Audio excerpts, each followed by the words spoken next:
Comptent en commun ces trois personnes. Linda, Martin et Chloé vivent au quotidien avec un handicap qui limite leur interaction avec leur environnement.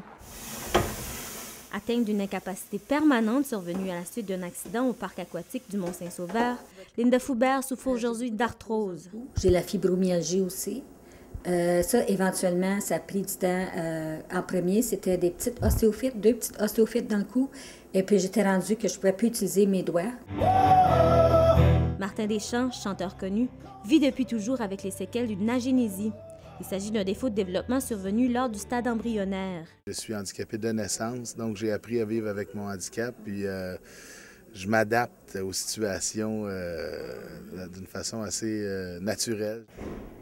Quant à Chloé Godin-Jacques, son état est le résultat d'une circulaire du cordon ombilical. Avec ma capacité de langage et ma motricité. Ces trois personnes sont loin d'être les seules en situation de handicap. À l'échelle mondiale, 1 personne sur 7 est handicapée à un degré ou à un autre, ce qui représente plus d'1 milliard d'individus.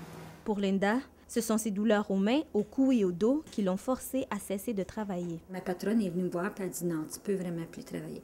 J'ai essayé de retourner 3 fois au travail, puis là, j'ai vu que vraiment, là, j'étais limitée. Et selon Virginie Cobigot, professeure en psychologie de l'Université d'Ottawa et spécialiste en handicap, les conséquences émotives peuvent être très néfastes quand on vous annonce que vous ne pouvez plus travailler. Le travail, c'est une source de socialisation. C'est un endroit où on rencontre des gens, où on voit des gens.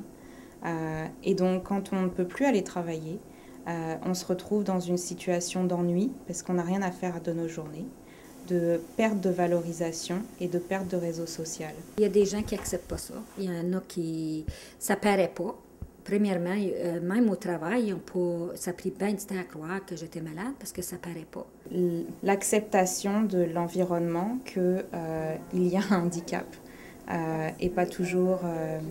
et peut-être pas toujours aussi facile parce que quand on ne voit pas le problème, on peut l'ignorer.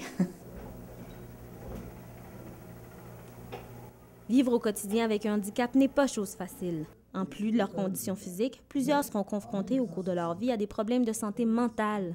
J'étais obligée d'aller voir un psychiatre et un psychologue au travers de mon travail parce que pour voir comment est-ce que j'étais, avec les limitations que j'étais, comment je me sentais en dedans de moi. Il y a des journées un peu plus noires.